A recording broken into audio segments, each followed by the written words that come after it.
As the American Army, under the command of George Washington, moved toward their wintering spot at Valley Forge, Army troops had no clothes to cover their nakedness, nor blankets to lie on, nor tents to sleep under.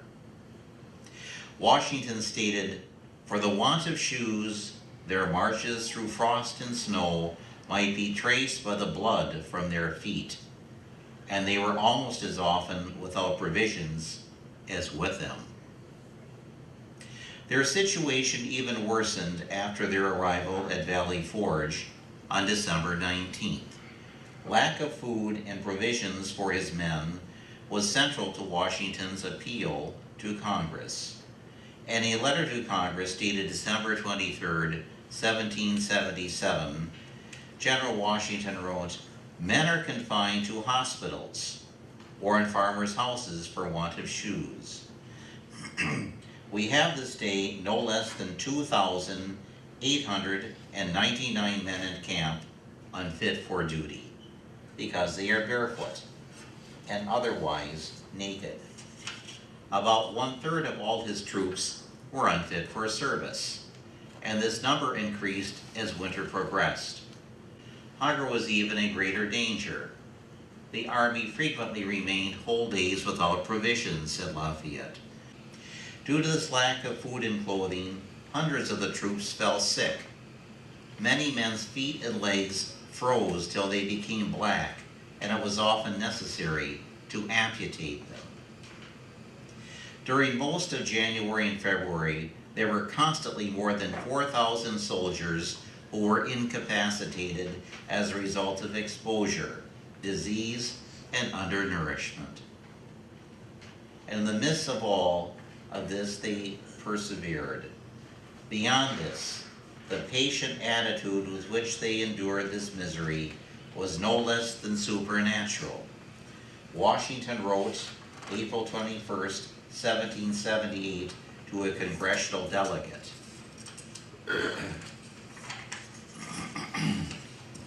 "For without arrogance or the smallest deviation from the truth, it may be said that no history now extant can furnish an instance of an army suffering such uncommon hardships as ours has done, and bearing them with the same patience and fortitude.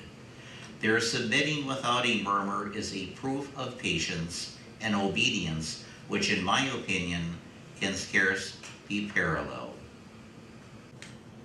Most historians agree that the reason for their perseverance at Valley Forge can be attributed to their love of liberty and to their General Forge Washington and his amazing quality of leadership. George Bancroft states that love of country and attachments to their general sustained them under their unparalleled hardships. With any other leader, the army would have dissolved and vanished. His character and encouragement inspired the army to follow his example. From the beginning, he tirelessly traveled throughout the camp, his very presence bringing strength to the men. His heart was for his men as well as for his country. As Washington observed his naked and distressed soldiers, he said, "I feel superabundantly for them, and from my soul I pity these miseries which it is neither in my power to relieve or prevent." Washington knew that the cause for which they fought was well worth any price, even the suffering at Valley Forge, for they purchased liberty not only for them, but for the generations to come. While at Valley Forge, blood was not shed in battle, yet the American army shed much blood. It was Washington's character that helped sustain the army. But what sustained Washington? This question could easily be answered by Washington's troops or officers, for they knew his trust was completely in God.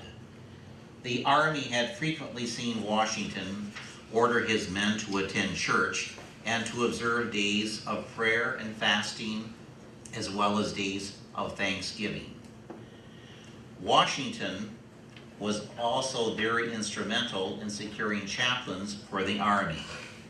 Reverend Henry Muhlenberg relates how General Washington rode around among his army and admonished each and every one to fear God, to put away the wickedness that has set in and become so general, and to practice the Christian virtues.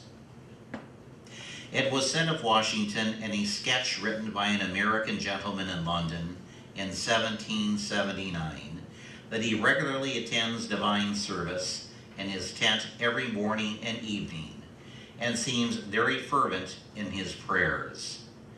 General Knox was one among many who gave testimony of Washington frequently, visiting secluded groves to lay the cause of his bleeding country at the throne of grace.